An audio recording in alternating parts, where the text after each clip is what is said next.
సౌజన్య గారు మిమ్మల్ని అడ్రస్ చేస్తారు. మాట్లాడండి. గుడ్ మార్నింగ్ అండి. నేను Soujanya, flying borders consultancy managing director అండి.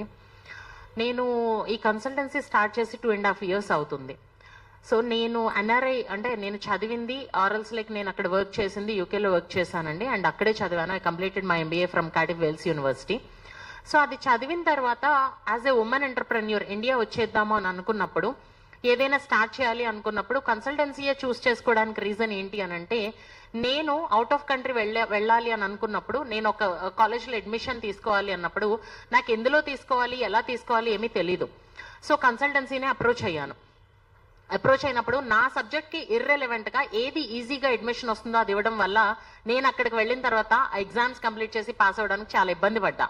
సో ఇన్ దాట్ వే తర్వాత జాబ్స్ విషయానికి వచ్చేసరికి ప్రతి ఒక్కళ్ళు ఎంత స్ట్రగుల్ అవుతున్నారు వేరే కంట్రీస్కి వెళ్ళి జాబ్స్ కోసం అన్న దీని మీద.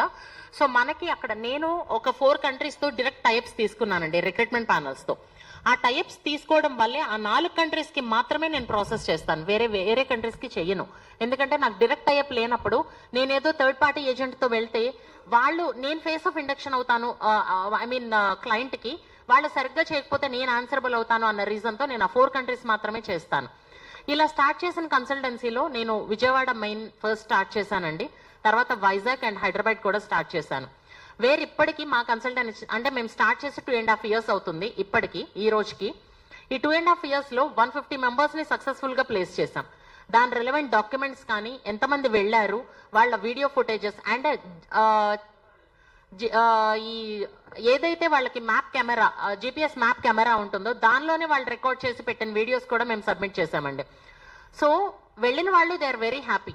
మేము ఒక కన్సల్టెన్సీ స్టార్ట్ చేసినప్పుడు వర్క్ చేస్తున్నప్పుడు మేము చెప్పే మెయిన్ పాయింట్ ఏంటంటే, అందరినీ తీసుకెళ్ళి ఇప్పుడు మీరు సర్వీస్ ఛార్జ్ పే చేస్తున్నారనో మీరు వర్క్ మాత్రం చేయించుకుంటున్నారనో అందరినీ తీసుకెళ్ళి ప్లేస్ చేస్తామని ఎప్పుడు ప్రామిస్ చేయమండి. ఎందుకంటే ఇంటర్వ్యూ పార్ట్ అనేది ఉంటుంది. ఆ ఇంటర్వ్యూలో సక్సెస్ అయితేనే ఎవరైనా కూడా అక్కడ ప్లేస్ అవ్వడం జరుగుతుంది. ఆ ఇంటర్వ్యూస్ మేము అరేంజ్ చేయడానికి మాకు రిక్రూట్మెంట్ ప్యానల్తో ఉన్న టైప్తో మేము ఆ ఇంటర్వ్యూస్ మాత్రమే అరేంజ్ చేస్తాం. అంతేకాని వాళ్ళని తీసుకెళ్లి ప్రాక్సీస్ చేసి తీసుకెళ్లి కూర్చోబెడతామని ఎప్పుడు ప్రామిస్ చేయం. ఇది క్లియర్గా లీగల్ అగ్రిమెంట్ ఉంటుందండి. క్లయింట్కి మాకు మధ్యలో ఒక లీగల్ అగ్రిమెంట్ ఉంటుంది. అందులో ఎవ్రీ పాయింట్ మెన్షన్ చేసి ఉంటుంది. ఇన్ కేస్ వాళ్ళు ఇంటర్వ్యూస్ చేసుకోవాలి, చేసుకోకపోతే ఇంకా ఎక్స్ట్రా ఇంటర్వ్యూస్ ఇస్తాము. ఇవన్నీ ఎవ్రీథింగ్ లీగల్ అగ్రిమెంట్లో ఉంటుంది. ఆర్బిటరీ ఉంటుంది. Everything will be mentioned in the legal agreement. అయినా కూడా ఎప్పుడైతే మేము ఒక 3 branches స్టార్ట్ చేసి సక్సెస్ఫుల్గా క్లయింట్స్ని ప్లేస్ చేస్తూ వెళ్తున్నామో, మా బిజినెస్ రైవలరీస్ అవనండి, కాంపిటీటర్స్ అవనండి, వాళ్ళు కొంతమంది ఫేక్ పీపుల్ని మా కన్సల్టెన్సీలోకి రిజిస్ట్రేషన్స్ కోసం పంపించారు, అంటే ఎన్రోల్ అవ్వడానికి పంపించారు.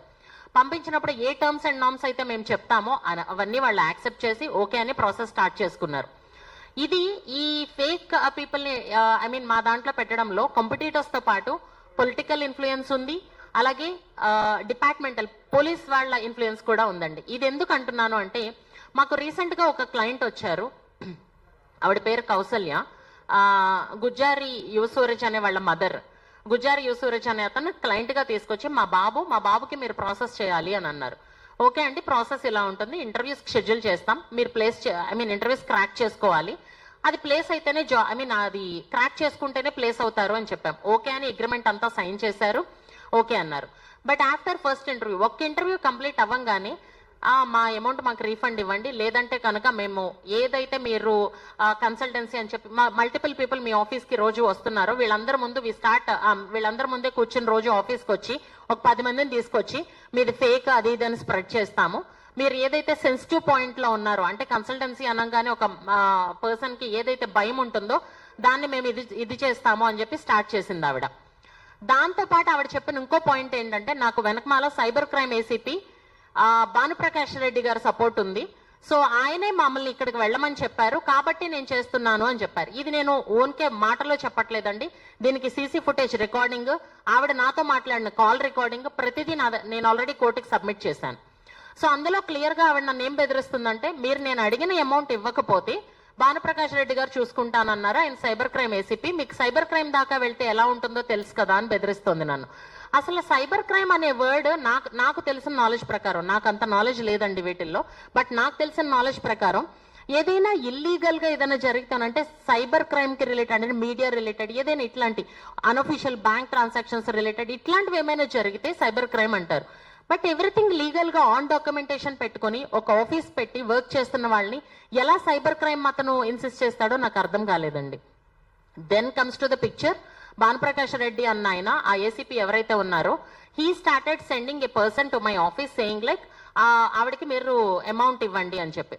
సో నేను ఆ ప్రెషర్ తీసుకోలేక, బికాస్ ఇది ఎంత దాకా వెళ్తుందో ఆ ప్రెషర్ తీసుకోలేక నేను ఆవిడకి కొంత అమౌంట్, ఓకే ఫైన్ నేను మీకు ఎంత అమౌంట్ మీరు ఎక్స్పెక్ట్ చేస్తున్నారో అన్నప్పుడు ఆవిడ చాలా పెద్ద ఫిగర్ చెప్పారు. నేను అది చేయలేనండి, బట్ మీరు ఆల్రెడీ ప్రాసెస్ చేసుకోవడానికి నా దగ్గరకు వచ్చారు కాబట్టి మీరు ఏదైతే కన్సల్టేషన్ ఛార్జ్ నాకు పే చేశారో అందులో నేను ఎంతో కొంత మీకు రీఫండ్ చేయగలుగుతాను అని చెప్పి నేను ఆవిడతో మాట్లాడి ఆ అమౌంట్ ఆవిడకి ఇచ్చి NOC MOU no objection certificate and వాళ్ళు విత్డ్రా చేసుకుంటున్నట్టు ప్రతి డాక్యుమెంట్ లీగల్ గా సైన్ చేపించుకుని అవన్నీ కూడా నేను ప్రూఫ్ కింద సబ్మిట్ చేశానండి కోర్టుకి, with audio footages, CC footages, call recordings and documents.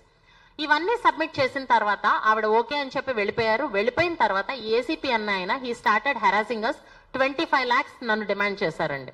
25 lakhs నాకు కావాలి, ఇస్తేనే మీ కన్సల్టెన్సీ అక్కడ రన్ చేసుకోవడానికి ఉంటుంది, లేదంటే రేపటి నుంచి మీకు ఆ కన్సల్టెన్సీ ఉండదు, అక్కడ మీరు ఎలా వర్క్ చేస్తారో చూస్తాం అని చెప్పి he started demanding us.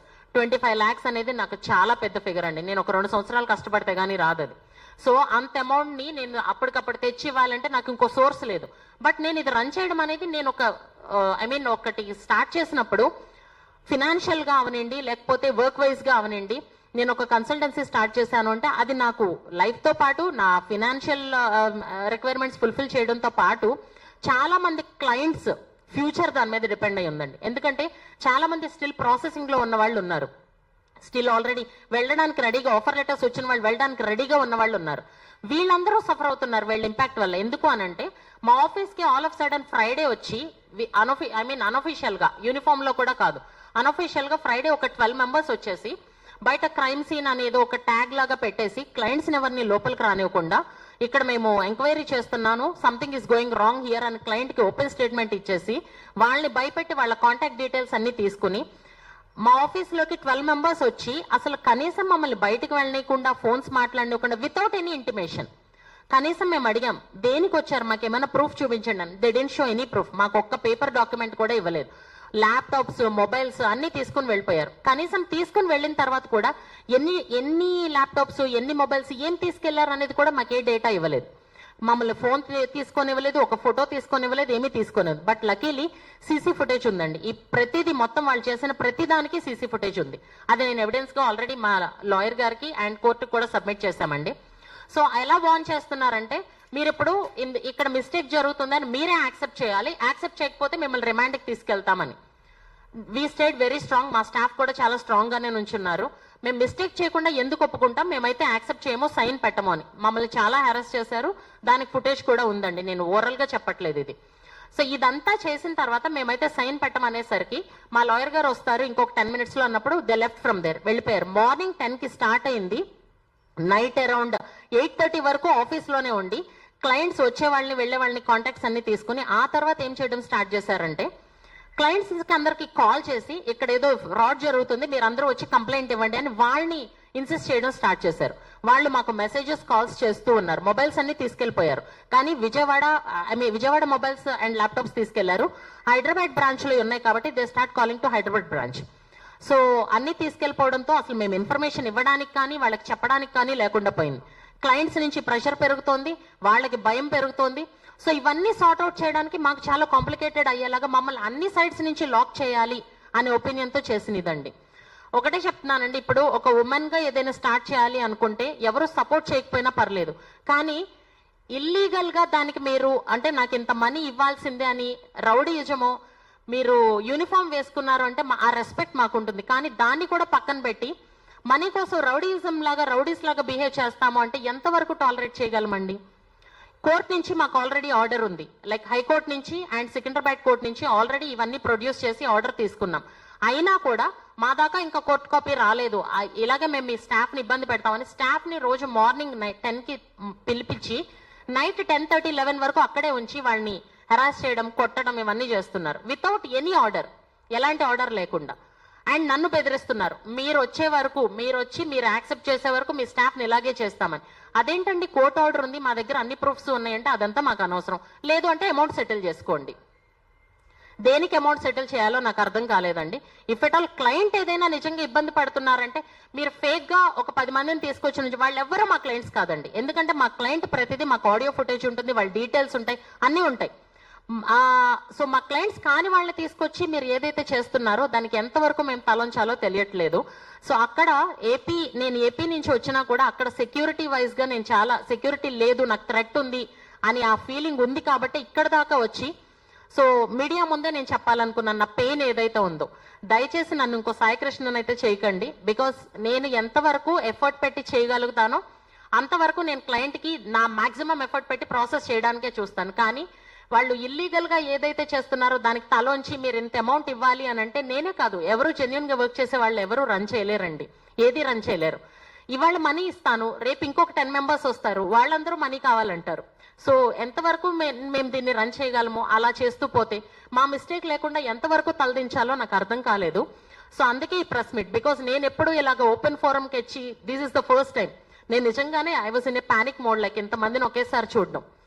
But అయినా కూడా నా పెయిన్ ఎక్స్ప్రెస్ చేయలేకపోతే, ఏదైతే అతను మీడియాకి అది వన్ సైడ్ బయాస్డ్ గా ఇలా జరుగుతుంది అని పేపర్ స్టేట్మెంట్స్ రోజు 5 days నుంచి, which was affecting my family personally, physically, mentally. It was a mental harassment where నా ఫ్యామిలీ చాలా సఫర్ అవుతున్నారు. So which I couldn't take it. అందుకే నేను ఇవాళ ప్రెస్ మీట్ అయితే పెట్టడం జరిగింది. అండ్ దీనికి సంబంధించిన డీటెయిల్స్ అన్ని మా అడ్వకేట్ గారి దగ్గర ఉన్నాయండి. So he will give you the complete picture of this. Thank you.